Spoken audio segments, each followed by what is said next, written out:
Hey guys, this is Jeff from Jeff Vegetable Gardening and Containers, now from Florida also. I want to show you this outside shower I'm putting in. Dug it all out and got the drains run out from underneath where I'm going to pour the pad, and got the floor drain in and everything.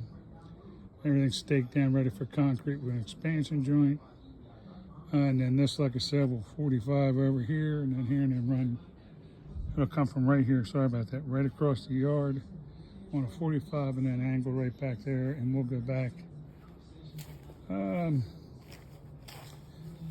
about 25 feet. And then once we get back there 25 feet, then we'll go with the watering black drainage hose, which I'll wrap in the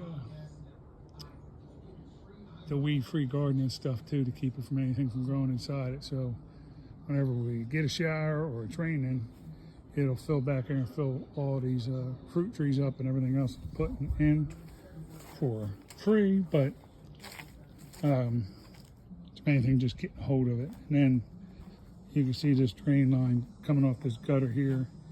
That'll be taken away, and then I'm gonna dig down there and put me my drain line from that gutter right on over here and tie into this 3-inch main there, and then like I said, the rest of the pipe will go the way it's got to go. So right now we're in pretty good shape. What I got to do now is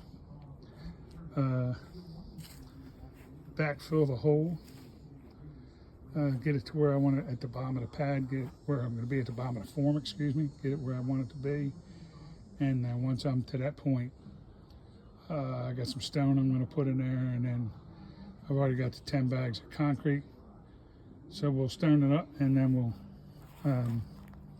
start mixing the bags of concrete either tomorrow or the next day. And then once I got that in, I got some, you can see here some wire and rebar right there.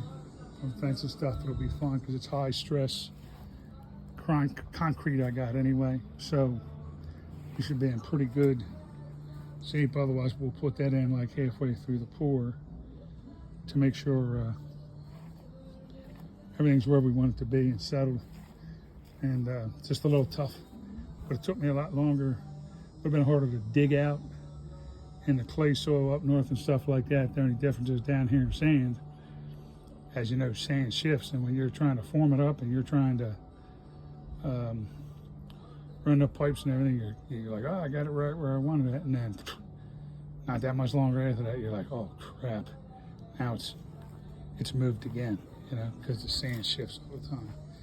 But we're gonna let it go from there, and then we're gonna I'll come back after, once I get all the dirt in the hole and right before we pour, and get the rebar cut and everything ready to go for what we're gonna do. And then we'll start pouring her and getting her done, and then I think we'll feel a lot better about where we're at with this thing.